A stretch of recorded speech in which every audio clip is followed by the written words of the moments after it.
আসসালামু আলাইকুম সবাইকে। আমি মিমি রসুই ঘরে মিমি। আশা করি সবাই ভালো আছেন। উপরে যে ছবিটা দেখছেন আমার পেছনে, তার সাথে আমার সম্পর্ক ছিল মাত্র 5 বছরের। অথচ তাকে ছাড়া, তাকে চিন্তা করে, তার কথা ভেবে 10টা বছর পার করে দিলাম। আসলে মানুষের জীবনটাই এরকম, মানুষের চিন্তা ভাবনা সবই এরকম। এক একজনের সাথে আরেকজনের চিন্তা ভাবনা মেলে না। আমি তার ছবিটা, তার স্মৃতিগুলো ধরে বেঁচে আছি।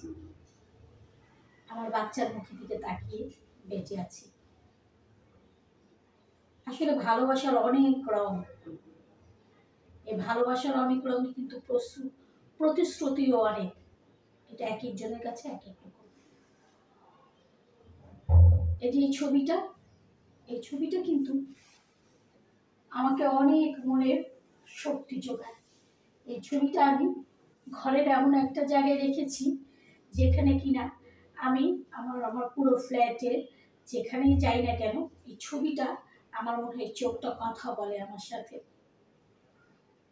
এই চোখ দুটো আমাকে অনেক কিছু বুঝিয়ে দেয়, অনেক সিদ্ধান্ত নিতে সাহায্য করে এই ছবির চোখ দুটো।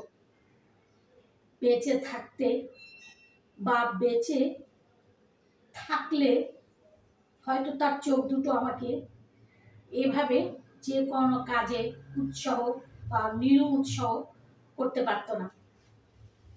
আজ 10 বছর যাবৎ আমি কিন্তু এই ছবিটার দিকে তাকিয়ে অনেক মনে শক্তি পাই, সাহস পাই। আমার মনে হয় যে সে তার এই চোখ দিয়ে এখনো আমাকে আগলে রাখছে, আমাকে কন্ট্রোল করছে। ভালোই লাগে।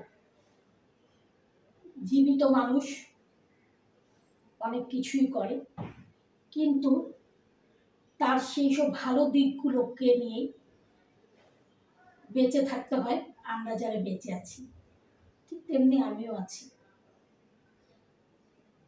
আল্লাহর কাছে দোয়া চাই আমি ঠিক যেমন আছি তেমনই যাতে থাকি, এভাবে যাতে মৃত্যুর দিকে এগিয়ে যাচ্ছি, মৃত্যুটাও যাতে এভাবেই হয়।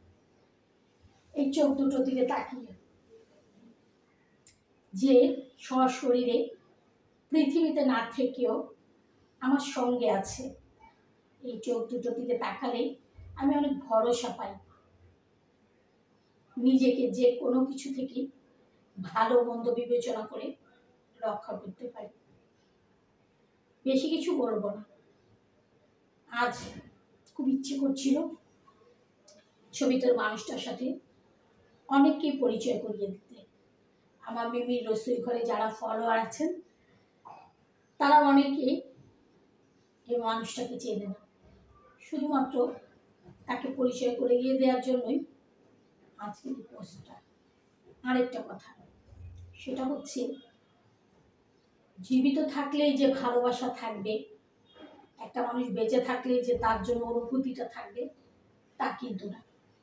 আজকে আমি যা করব,